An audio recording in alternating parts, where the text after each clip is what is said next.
Well, a very good morning, good afternoon, or good evening. Welcome to the Meraki Quarterly, our first of 2022. We're very excited to be back as a team to bring you what's been happening at Meraki. We've been running these quarterlies now since 2015. I can hardly believe it. And so really excited to get back into this again for the new year. So welcome and thank you for taking time out of your day to join us. So the agenda is very straightforward. We are basically going to walk our way through the Meraki platform, and we're going to share with you everything that's been happening over the last quarter that you really want to know about. So regardless of which area you're interested in, I think you'll find this whole hour very informative, because really the strength of these products is when you put them together into this platform to create solutions that really help solve our customers' problems and your customers' problems. So really excited to take you through these different sections. And as we said, there will be a question and answer at the end. And what we would encourage you to do is to use that Q&A panel in WebEx. So please do use that to share any questions that come up during the course of this. We actually have a panel of experts standing by the whole way through to help keep those questions flowing. And what I'll do at the end, with the time that we have available, we'll share some of those questions with you. Now, before we get started, some popular questions that often come up at the start of the webinar, which is around what to do with the Q&A, and we've shared that one. What about roadmaps? So this is a big one. The quarterly is very specifically designed to be a retrospective look back at the last calendar quarter and what we've been doing since that. So right across our portfolio in terms of new product and feature developments and how they play into the broader picture of that Meraki platform. So we're not here to talk about the future. We're here to recap what has been happening, because it all happens so fast with Meraki, and if you blink it, you might miss it. So that's why we put this webinar together, to help you stay up to date. Now, we do record this, so if you miss any details, don't worry about it. We'll have that access available to you very soon after today's event. And with that, I'm ready to hand things over to our first presenter today, and that is Iris. Take it away, Iris. All right, thanks, Simon. Hi, everyone. I'm Iris, and I am on the product marketing team at Meraki. I am excited to share some MR updates with you today. So providing exceptional connectivity does not have to be a chore, right? And we'll talk about how our new MR36H Wi-Fi personal network capabilities, Intel connectivity analytics, and open roaming feature will help you provide smarter and more exceptional guest experiences without additional overhead. They say there is no place like home, but our new MR36H with WPN capabilities will provide a more personal connection experience than ever before. So hotels, dorms, and senior living quarters can help their guests feel a little bit more like home.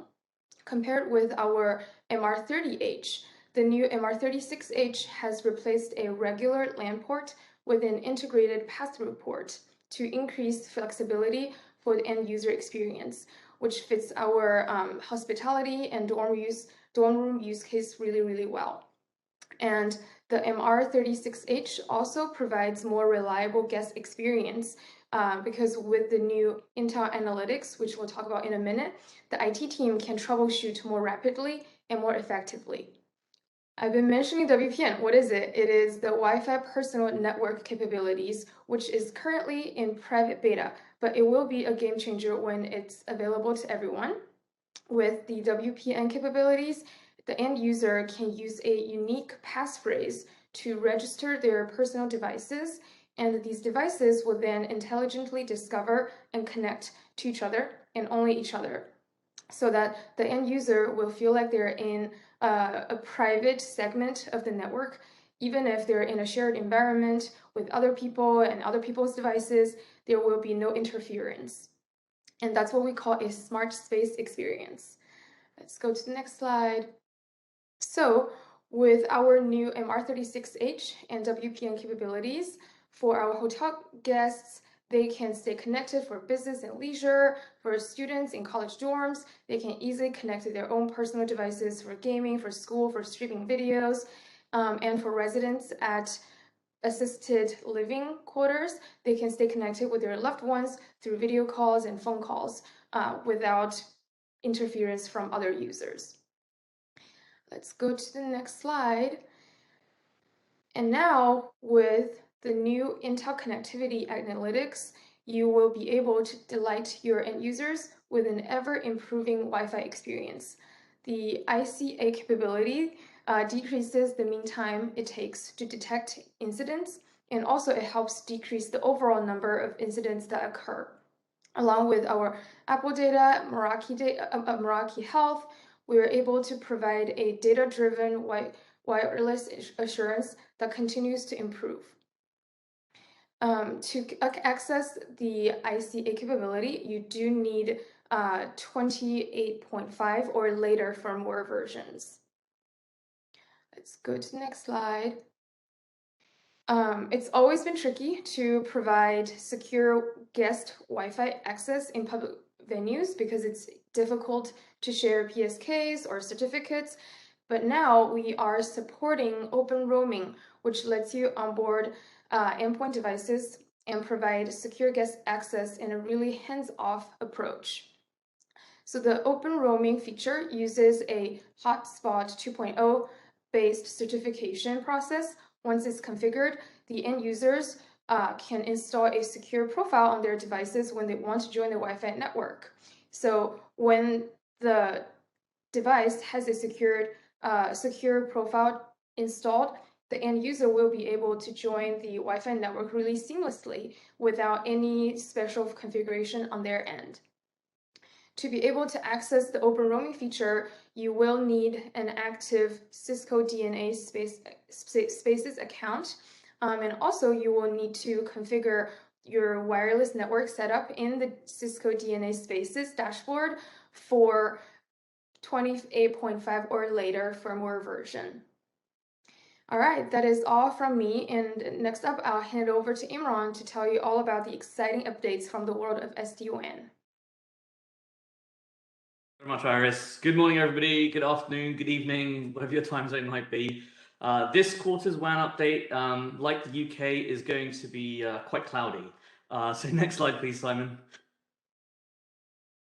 So as organizations are progressing along their cloud journeys and migrating more and more of their workloads to public cloud infrastructure environments, there are actually some additional challenges which are now starting to emerge, particularly if you have users and cloud resources that are in distributed locations all over the world.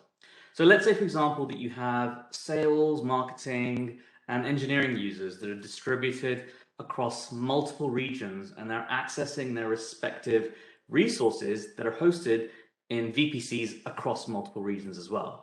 So how do we marry up the right user to their right resource? Well, this can be done manually by using VPC peering and static routes, but really this adds a lot of management complexity, especially at scale, and it can be pretty error prone.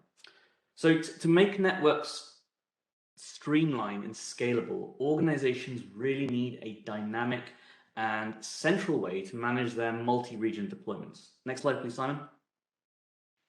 So now AWS, arguably the first name in public cloud infrastructure, launched a brand new service, AWS Cloud WAN, at the end of last year at AWS reInvent. Cloud WAN essentially provides a backbone which dynamically connects resources in VPCs across multiple different regions. Cisco and AWS have had a long-standing relationship, and we worked very closely so that Meraki SD-WAN is one of the first vendors to integrate with Cloud WAN at launch. So if you have users across multiple regions, you can now easily connect them to the resources they need with VMXs in AWS that are integrated with Cloud WAN. This allows organizations to scale across different regions without actually having to worry about managing the complexity of peering. And remember, there are many ways to connect VMX. Branch users can connect to VMX using their physical MXs, Auto VPN. The technology that we know and love still works there. Remote users, there's a few different options for remote users. Remote users can use either a dedicated Z3 device to Auto VPN to those VMXs, or they can use native client VPN or even Cisco AnyConnect. Now, as I mentioned, we've had a long established partnership with AWS, and we've been working on a number of other deep integrations in addition to Cloud WAN as well. In a similar way to Cloud WAN, Meraki VMX actually also integrates now with AWS Transit Gateway to automate some of the more manual VPC peering tasks that we were talking about earlier on. Finally, for organizations that are looking to connect on-premises sites to workloads across multiple regions, we also announced support for AWS Outposts at AWS reInvent. If you want to read more details about how to deploy all of this at your organizations, there are guides available in Meraki documentation. So the URL is docs.meraki.com. With that, it's over to Chris for an update on SD-WAN connectivity to Cisco Umbrella. Chris, over to you. Hi, thanks, Imran. Hi, I'm Chris Guger in Solutions Marketing. And today I'm excited to talk to you about the Meraki Umbrella SD-WAN connector. First, I'd like to set some context. As you know, networks are becoming decentralized, and the internet and cloud allows workers to connect to the applications and workloads they need to access at any time, any location, anywhere. So organizations are looking to secure their remote workers, allowing seamless connections to cloud applications and data, no matter where they're working or how they're connecting to the internet. It's important to continue to streamline connectivity and to enable secure connectivity at the branch for both public and private applications. We're seeing the network transform as more applications move to the cloud, and we're changing the way we work as a result, and the number of mobile and remote workers has increased dramatically. Branch offices are looking to adopt direct internet access or direct cloud access. And as organizations refresh their networks, they need to be able to enable this DIA. So they're adopting SD-WAN as foundational technology to be able to support these changes. But as you move to more direct internet access, security needs to become a major consideration. You can no longer depend on existing on-premises security stacks, and you need to secure your branch edge and your cloud edge. Sassy allows us to bridge this to deliver exceptional secure workforce experiences across your network. That's why I'm excited to talk about the general availability of the Meraki Umbrella SD-WAN connector. It integrates the Meraki MX Security SD-WAN appliance with Cisco Umbrella. And this enables rapid deployment of cloud security across your SD-WAN networks. The Meraki Umbrella SD-WAN connector lets you easily deploy cloud security across distributed locations with just a few clicks. You no longer need to spend hours on manual configurations or building complex routing textures. The connector gives you dynamic policies, intelligent path selection, automatic load balancing, and failover. And this allows you to maximize the performance and reliability while consistently protecting your users against the internet-based threats, both on and off the network. And it includes extending Umbrella to the Z3 for remote workers. We all know Sassy's a journey, and the proven Meraki platform provides the core building blocks today, and it makes it easier to extend your Sassy architecture in the future. We can bridge your Sassy journey from wherever you're starting. We do this with best-in-class network and network security that's converged onto one platform in the simplest way possible. So the Meraki Umbrella SD-WAN connector is where industry-leading SD-WAN meets industry-leading cloud-native security, providing that bridge that enhances your remote workforce experiences by leveraging our Sassy solution. If you'd like more information, you can go to the What is Sassy page on Meraki.com. I'll hand it over to Sarah Lynn to talk about IoT cameras. Thank you, Chris. Hi, everyone. My name is Sarah Lynn, and I'm going to give the update for the MV Smart Camera part of IoT. You can go to the next slide, please. We have three things we're going to cover today, and I like the theme of more because who doesn't? The first thing we're going to talk about is more storage that's enabled with the new smart codec. that we launched in the last quarter were camera models added to the portfolio that are going to give you increased visibility to those more challenging outdoor deployments and more tools. So we have a new Meraki Vision portal that will give more flexibility and power to physical security teams and camera users to get what they need done. So the first thing, just told you about smart codecs. We've optimized the compression algorithm with a variable compression algorithm that changes the amount applied to video based on motion. The long and short of it is that the less motion in a scene, the more compression, the more motion, the less compression. But the result is that we give you more storage on your camera. Now, what we saw, and it depends on the amount of motion that happens in your particular environment, but some of our customers were seeing up to 2 times more retention with the new smart codec compression enabled on the cameras. And as a side effect of this, also reduces the bandwidth requirements needed for things like cloud archive, streaming video, as well as exporting video. So it's kind of a win all around. The smart codecs are available on the 2nd generation cameras, and it's sort of one of those things, if you've been following Meraki long enough, that we like to call Meraki magic, because it doesn't require you to do anything or buy anything new to experience it. If you have a compatible camera, it will be on there as part of the new firmware update. All right, and the next piece is the newest hardware, the newest addition to the NV Smart Camera lineup, the NV52 Outdoor Bullet Camera. You can see a picture of it up there. I know cameras are not the most beautiful thing usually, but I do think this one's pretty good looking. And on the right side, you can see a comparison of 2 cameras, an NV72, our other outdoor model, and an NV52 that are mounted in approximately the same area. So you can get an idea about the difference for what you're seeing with the 2 different cameras. And that is the top one with the red box on there. That's the NV72. And the NV52 is that popped out one in the bottom, and you can see we're focusing much more clearly in higher detail at something farther away. So NV52 is going to be a great camera for when you need to see far away, when you have only the option to mount high up or far away from what you need to see. So think of things like tall buildings, parking lots, perimeter monitoring.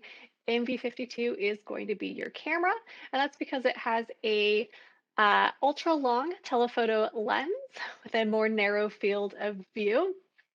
And it also has 4K resolution, so it is going to capture more pixels, giving you more detail in that image too. Along with that long range visibility, it has high powered night vision. And because a lot of times when you're installing one of these cameras on a rooftop or potentially on a light pole or in a fence at the perimeter, it might be hard to run PoE cabling to that. So this camera, like the rest of them, has wireless connectivity, so you can connect wirelessly. But the difference with this one and our other cameras is this actually has an integrated low voltage power input to make it even easier to power on. And that brings us to our last update, the Meraki Vision portal. And this glamour shot here is the new landing page login for the Vision portal. So instead of, if you had been using it in beta, going into the dashboard, into the cameras menu, and then selecting Vision portal and popping out into a new page, now your camera users and physical security teams can go to vision.meraki.com. They'll see this dedicated login, and they can log in with their credentials and go directly to the Vision portal. Next slide. And you can see a screenshot of the Vision portal on the screen here. It's a dedicated user interface, focused and really built around what camera users need to do. View video, follow an individual or a vehicle across multiple cameras, review footage, all sorts of things that have to do with investigating. So it's really security focused. It's easy to use for those camera users, and intuitive navigation. We've eliminated for these specific users all of the network stuff that you see within the dashboard to make it focus exactly on what they need to do and really maximizing screen real estate for video. And it's available as an installable web app. So a lot of camera user physical security teams, if you work with them, they're more used to using kind of traditional VMS type systems. So a lot of times they have a software installed on their device. They click that, they launch at the beginning of their day, they log in, and they are good to go. With a progressive web app, it's a similar type experience. So you can download this to their machine. They can click on it like they would click on any other application, log in, get up and running, and they can go about their day. This is optimized for desktop laptops as well as larger mobile devices like tablets. For those of you that use mobile devices for this, we recommend the Meraki mobile app. All right, and that brings us to the end of the AMV portion of IoT. So I'm going to hand it over to Dave to give us an update on sensors. Thanks, Sarah Lynn. Hey, everyone. My name is Dave Hoyson. I work in product marketing here at Meraki. And if we go to the next slide, I am excited to be here today to share some exciting new updates with the MT sensors and how they can bring some additional intelligence to your business. I have a few new features that I want to highlight to really help solve those tough business challenges. So first and foremost, we have a really exciting new integration between our MT sensors and our MV cameras that I'd like to cover. We then also have a new feature that offers organizations a path towards sustainability. And then last but not least, we have some really exciting new ways to make it easier than ever for customers to get started with our MT sensors. So first off, I'd like to highlight the brand new Meraki Sensor Site. Last quarter, we released Meraki Sensor Site, which helps organizations gain complete visibility of the digital and physical world. And it does this by combining the Meraki MV smart cameras with the MT sensors together to create a cohesive user experience between both products. The MT sensors can be linked to a specific MV camera on the Meraki dashboard so that anytime that an event occurs with one of the sensors, say a high temperature alert or someone has entered a building and we have a door open event, there is a MV snapshot that is then linked and shown on the MT sensor page on the Meraki dashboard so that anyone who wants to investigate that event to see what was going on, they can click that camera link and it'll take them to the MV page and you can see the video footage to know exactly what was going on. Similarly, on the MV camera timeline, MT sensor events are timestamped and shown so that whoever is looking into the event, they have that complete visibility and awareness as to what was going on during that time. As an example of how Meraki Sensor Site might be useful, imagine that you have a MT20 door sensor monitoring a restricted space like a network closet or a server room. And anytime that that door is opened, it can send an alert to let somebody know that that space has been accessed. The camera footage can then be accessed to see, is that person authorized to enter the facility or is it perhaps someone who is unauthorized? Having the additional visibility and insight offered by Meraki Sensor Site really helps speed time to resolution during issues or just provides additional awareness to how your environment is being used. For more information, visit documentation.meraki.com/MT. If we go to the next slide. Before I go into the specifics of this feature, I'd like to start by just providing some additional context. So many organizations do not have granular visibility into the temperature and humidity levels throughout an entire data center or server room. As a result, they generally will overcool the space in an effort to make sure that their IT equipment is operating safely and reliable and that the network is not going to be prone to disruption or being taken down. The issue here is that the air conditioners, the air handlers, and the other chillers that cool and humidify these spaces are extremely energy intensive. Anytime they are running, they are consuming a lot of energy and emitting a lot of additional greenhouse gases into the environment. However, this presents an opportunity to help reduce energy consumption, reduce those greenhouse gases if increase the temperature of the server room or the data center without decreasing equipment reliability. That's the key point here, is without decreasing equipment reliability.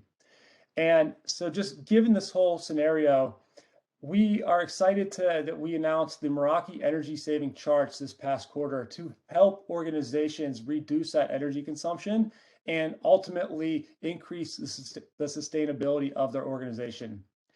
The way that the energy saving chart works is that they plot temperature against humidity on what they call a psychrometric chart. There is then a green envelope that is overlaid on top of that psychrometric chart that is defined by ASHRAE guidelines. So ASHRAE is the American Society of Heating, Refrigeration, and Air Conditioning Engineers. And through years of intensive research, they came out with guidelines that determine the temperature and humidity operating ranges for IT equipment that ensures the reliability and effectiveness of that equipment. And so the way that the charts can work is that we plot the temperature and humidity data from our MT10 sensors on this chart, and we can visualize that data within those ASHRAE guidelines. So anytime that the data falls within the green envelope defined by ASHRAE, the equipment is going to be operating safe and effectively.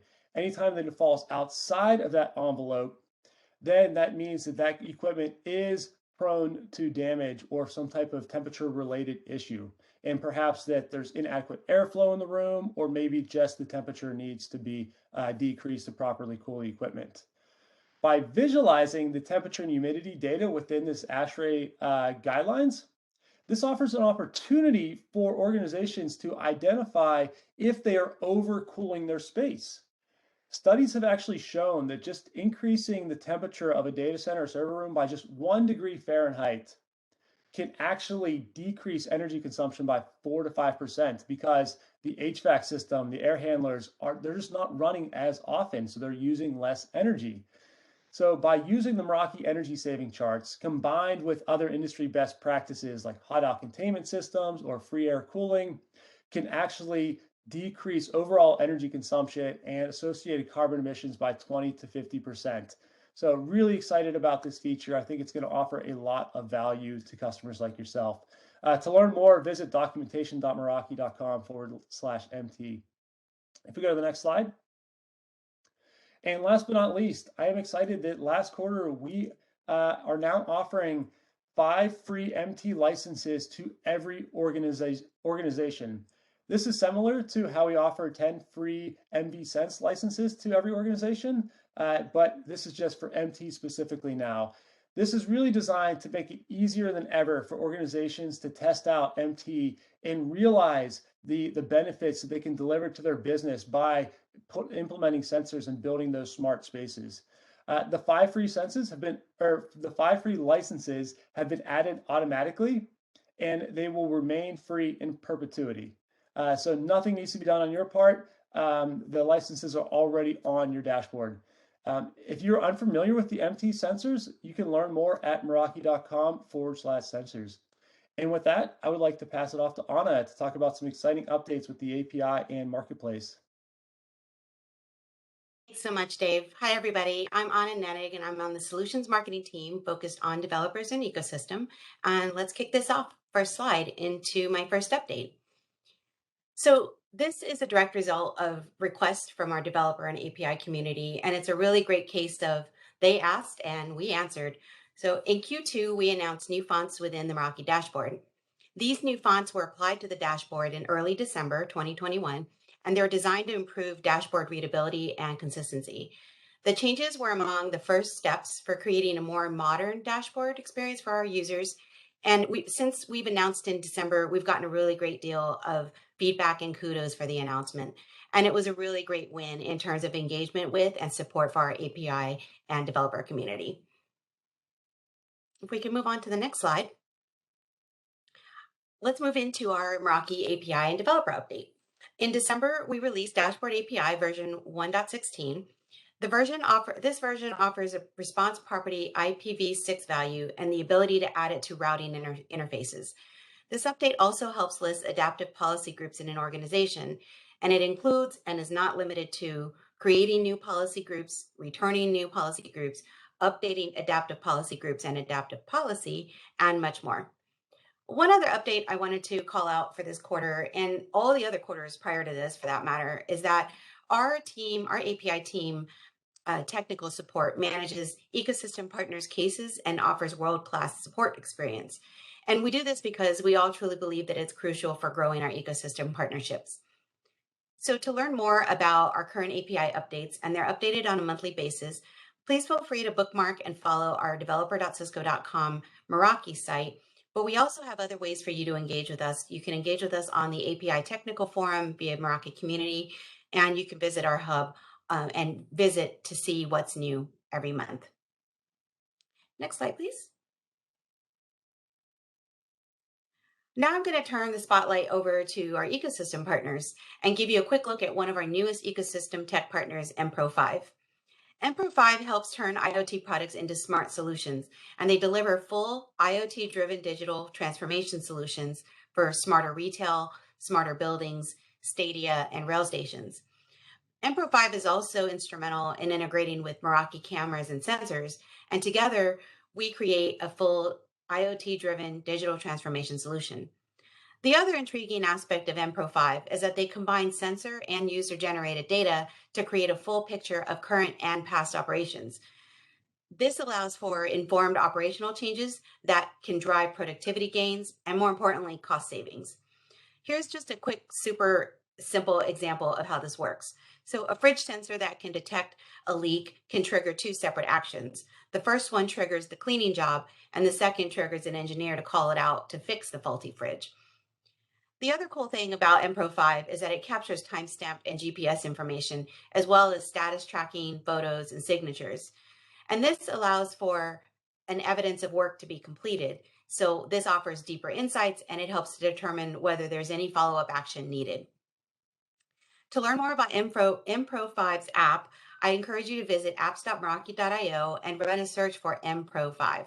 There you're going to see a lot more examples, really practical examples, in different areas such as smart retail, buildings, and more.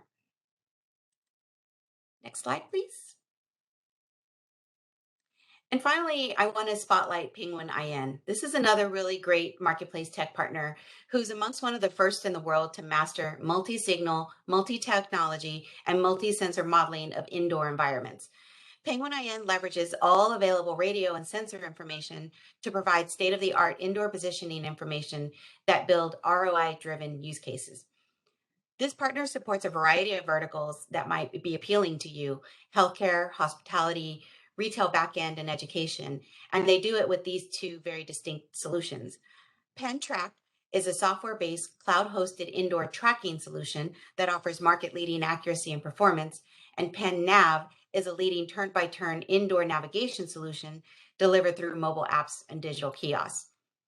Using Meraki location APIs, Penguin IN works with clients deploying Meraki infrastructure, and they do this to enable both PenNav and PenTrack solutions.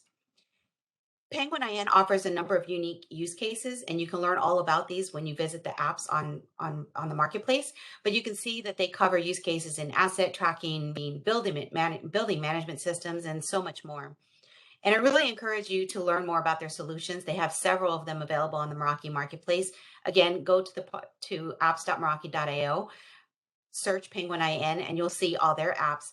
But more importantly, you'll be able to go in and browse the 200 plus tech partner apps that we have, and we're hoping that they will optimize your business today and in the future. So with that, thanks for listening. I'm going to turn it over to Meredith for a quick update on Meraki community. Thanks, Anna. Hi, I'm Meredith, and I am the community manager for the Meraki community. Next slide, please. So if you're unfamiliar with us, the Meraki community is a place for Meraki customers and partners to ask their technical questions, share their projects, stay up to date on the latest product features, listen to the Unboxed Meraki podcast, and get access to an array of Meraki trainings in our Learning Hub. To find all of these cool aspects, you can check us out at community.meraki.com. Next slide, please. So now that we're well into 2022, we just wanted to take a moment to appreciate all of the community's engagement from 2021. This past year, we reached 60,000 members, and over the course of the year, we had about 4.5 million page views. Members posted 5,000 topics, answered with 20,000 replies, and gave each other 18,000 kudos. Next slide, please. So to kick off an even better year to come, we are very excited to announce this year's group of Meraki Community All-Stars. The All-Stars are the top 12 contributors out of those 60,000 members in the community, leveraging their Meraki expertise to answer your technical questions. It's a year-long appointment meant to recognize and reward these stellar members. You can learn more about each of them and the program by visiting, again, community.meraki.com. That's all from me. Thanks, and back to you, Simon. All right, thanks, Meredith. And thank you to all of our presenters for the updates today. There's a ton of information in there, of course. So don't forget that there is going to be a recording available so you can go back and recap on anything that you've missed. I just want to also highlight that Meredith was just talking about the All-Stars on the community just there. And we interviewed a bunch of them at the end of the year on recent podcast episodes. So if you haven't checked out the podcast already and you'd like to hear what some of the All-Stars get up to in their working lives, definitely recommend you go and check that out. All right, so we've got a few minutes to have a look at some of the questions that you've sent in. And obviously all of our presenters are standing by to try and help with some of those as well. So I'm just going to go through some of those questions in here. And obviously, if you are jumping off of this event at any point, do please keep in mind that we do have a survey that we're going to run as we close this down. That's super important that we get your feedback, because we really are trying to make sure that this quarterly is as responsive to your own needs as we can. We believe this is a really good way to keep you abreast of what's happening with Meraki. So do just let us know your feedback. We would certainly love to hear that. Okay, so I'm going to work my way through some of these questions, and let's see what we've got here. I think the first thing I wanted to point out, we had a couple of people ask questions about issues that we're experiencing with supply chain at present. And I really just want to say, you know, Meraki is certainly very aware of the pain that is being experienced by some of our customers in this area right now. I think, as we all know, there have been supply chain challenges really across the board, almost any industry you can think of, over the course of the last 12 months or so. And we are really working diligently every single day with our suppliers to try and bring forward those lead times as best as we can. I think obviously there's so many individual circumstances to try to cover here. So my recommendation is please do reach out to your account team. That's what they're there for. They really want to help you work your way through any challenges that you may be facing with that. Okay, so let's have a look at some of the questions. I'm going to fire these off in fairly random order. In fact, the first one, I'm going to ping it over to David. This one is about MT sensors. So the question was, can you associate multiple MT sensors to a single MV camera? We know that they connect to the cameras, as amongst other things. So with the new sensor shift feature, does that enable it? Did that question make sense, David? Yeah, thanks, Simon. So the question is related to the Meraki sensor site feature, from what I understand, and how many sensors can be associated to a specific camera on the Meraki dashboard. So the good news is there's no limit for the number of sensors that can be associated to a single MV camera. So you could have 100 door open and close sensors, 100 temperature sensors, and you can have the same MV camera associated to them on the Meraki dashboard. The limitation that we do have is that you cannot have multiple cameras associated to one sensor. So it's many sensors to one camera, but not the opposite. All right, thank you, David. Michael, I think you may be out there and you haven't had a chance to speak, so let's give you that chance. We had a question about pass-through ports that were mentioned on the new AP 36H. Can you just explain what a pass-through port's all about? Absolutely, Simon. So for those who are looking at potentially like a 36H you'll notice that those the access points themselves, you have a power source, but you'll have these Ethernet ports. And what we've done is design one of them to allow for a couple of different devices to be hooked up to it. So we have designed it with like 4 different output ports. One of them, that being that pass-through port, allows you to hook up, for example, an IP phone and a printer right to that same access point. That allows you to basically get 5 ports for the cost of 4. In a hotel situation, that would be very, very valuable. In a shared living community, for example, a senior center or a dormitory, you can also see the benefit of doing that. It allows for a couple of different devices to be hooked up to just that one port, and it allows those other ports to be open and available for other devices. Say, for example, a gaming console, potentially a laptop, or some other type of device. And that's how we would think about with the passport ports. Thanks, Michael. Iris, got one for you around the Intel Insights. Could you just clarify just a little bit more around the firmware or model requirements that we have in order to be able to take advantage of that capability? Yes. So this feature, to access it, you do really need 28.5 and above firmware versions. So that really just depends on that. And if you have an AP that is Wi-Fi 5 and Wave 2 and above, you should be able to access that. And if you have the right firmware, the right hardware, and you are not able to see the Intel specific data, then there's probably something wrong. So please reach out to our support team to troubleshoot. But you should be able to see that with the right firmware and hardware.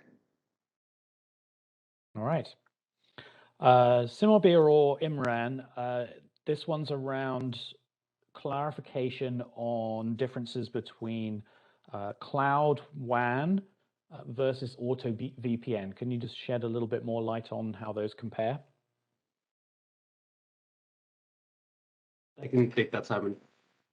So from a Cloud WAN perspective, right? Cloud WAN essentially builds on top of AWS's transit gateway offering, and that's just a connectivity option. So it lets users seamlessly connect over AWS's global backbone across different regions. They don't have to manage any peering. All of that is automated and managed dynamically via AWS. Whereas like auto VPNs, like a site-to-site automated VPN configuration technology, right? So there's no encryption or none of that involved with Cloud WAN. Thanks. And while we've got you as well, I think I know the answer to this question, but there was a question around Azure vWAN. We have support for that, right? Yeah, so we do have the MX IPsec support with Azure vWAN. What we're working on right now is basically an enhancement to that, where we can run the VMX within vWAN and just do like a native BGP pairing back to the vWAN hubs. That's something that we're actively working with Azure on, and should have an update soon. All right, and one more while we've got you. So there was a question about eBGP support for routing exchanges with MPLS providers. Yeah, so for that, we do have eBGP support, but it's mostly on the LAN side. So it goes over the VPN. If there is an MPLS circuit, we do support auto VPN over MPLS as like a secondary, if the MPLS link is a secondary link. But you would need like a router or a firewall in front of it rather to kind of do the BGP pairing with the MPLS circuit. All right, all understood. Thanks a lot, Simobir. Sarah Lynn, your turn. We've got some questions came in around cameras and vision portal. First of all, around the range on the respective cameras. So the range is subjective, and I say that it's not as a non-answer, but because you may need the camera to do something else. So someone, for example, who wants to be able to identify a subject, so see who a person is or read a license plate, is going to feel that a camera has a shorter range than someone else who feels that the camera just needs to be able to provide a good understanding about what's going on, but not necessarily read the numbers on a license plate. That being said, if we're looking at the MV52, which is the newest camera that we talked about, you saw the comparison that was there on the slide. So MV72, which is our previous or our first outdoor cameras in the second generation, had a range or field of view of 36 to 112 degrees. It's a 3x optical zoom. So you could change, how much of a scene you saw. To give perspective of the difference of MV52, it is 12 to 37 degrees, so it's significantly narrower field of view, and that's going to give you a better picture of something farther away, but a shorter, smaller segment of that. So that's kind of how you can get that longer range and better detail. MV52 also has 4K resolution versus the 1080p or 4 megapixel resolution available in 72 and 72X. And that also means that there's more detail in there, so it is easier to make out.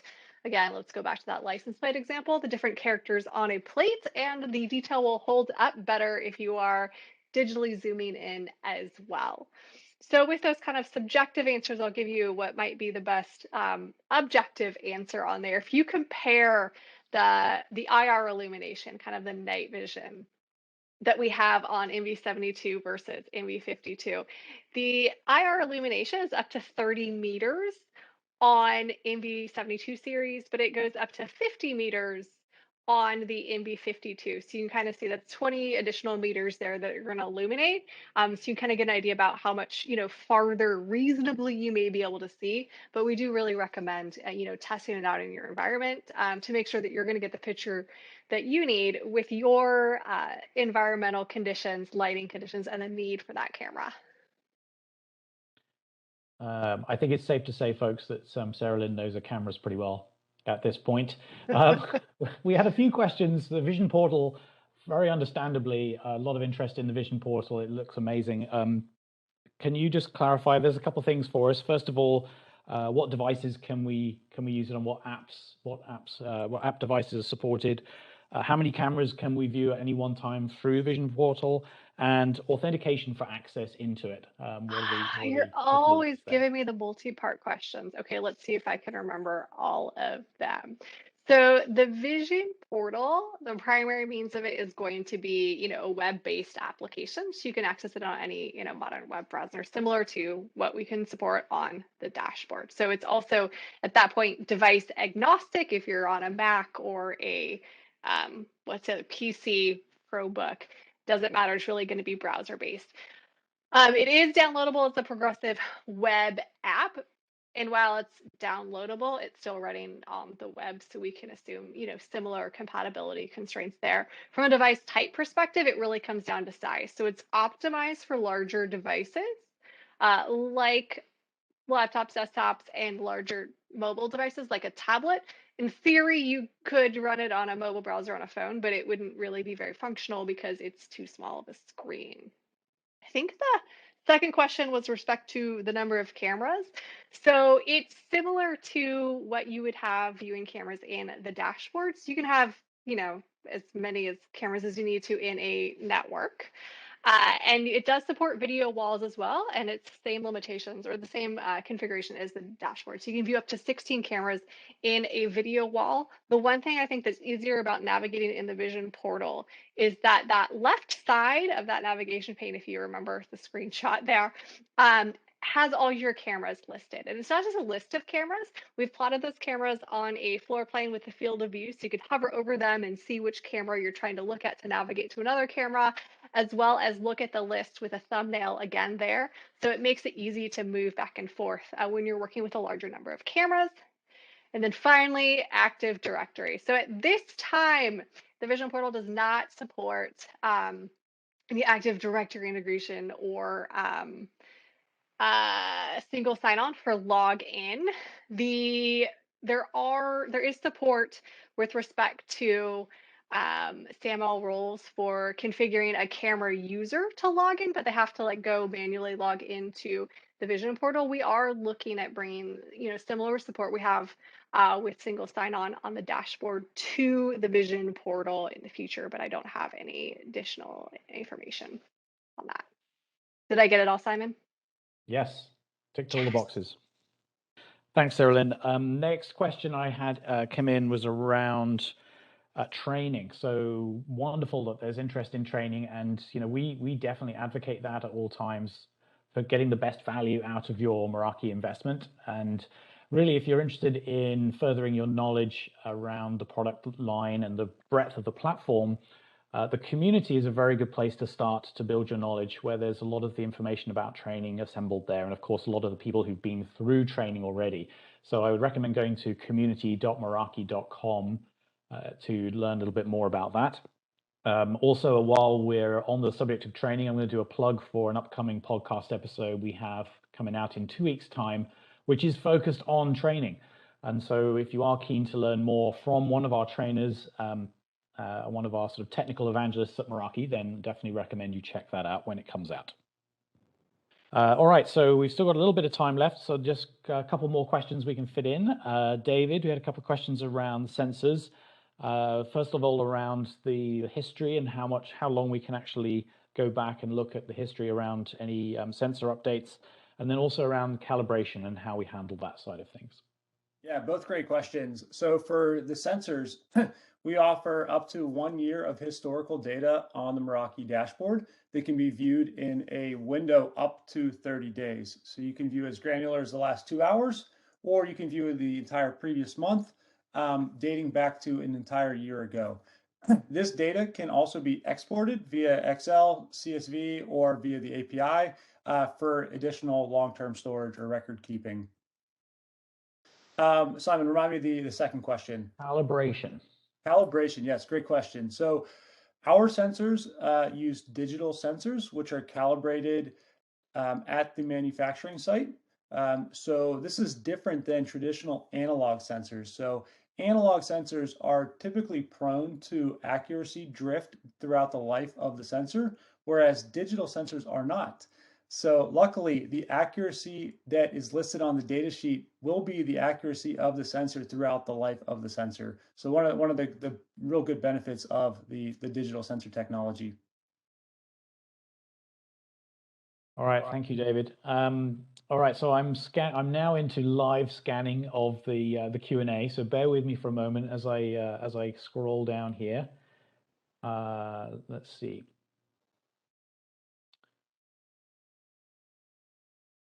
So we had a question around VPN and any recommendations around whether it's better to use a standard VPN or AnyConnect. Imran, you got any comments on that one? Hello. It really depends. First of all, a clarification. I think there was a question around whether Cisco AnyConnect is supported. It was a long requested thing in the past, and I am very pleased to say it is now supported. Things you might want to consider between Cisco AnyConnect and the native client VPN. The native client VPN is probably going to be the easiest thing to implement if you're looking to test this out. If you've got Mac devices, it might be easier to do. The Mac client, I personally feel, is on the VPN side much more easier to set up. So the experience for your user. If, however, you really want all the bells and whistles of encryption for VPN, Cisco AnyConnect is the one to go for. Hope that helps. All right, thanks, Imran. Okay, I'm going to wrap things up now. It looks like a lot of the other questions are roadmap questions, and you'll remember the rules for the quarterly. We will obviously be back in another quarter with more updates. There's always more from Cisco Meraki, so make sure that you come back in a quarter. Tell your friends to attend as well. The more the merrier. So thank you very much for taking time out of your day again. Thank you all, our panelists and presenters today did a fantastic job. Please, before you depart, we will ask you about filling out a survey as you exit the webinar. Be really grateful once again if you could please fill that out. It does help us ensure that this is as useful to you as it possibly can be, and that's why we run it in the first place. So again, from all of the team here at Meraki, thank you for your attendance, and we'll see you again in a quarter. Bye-bye for now.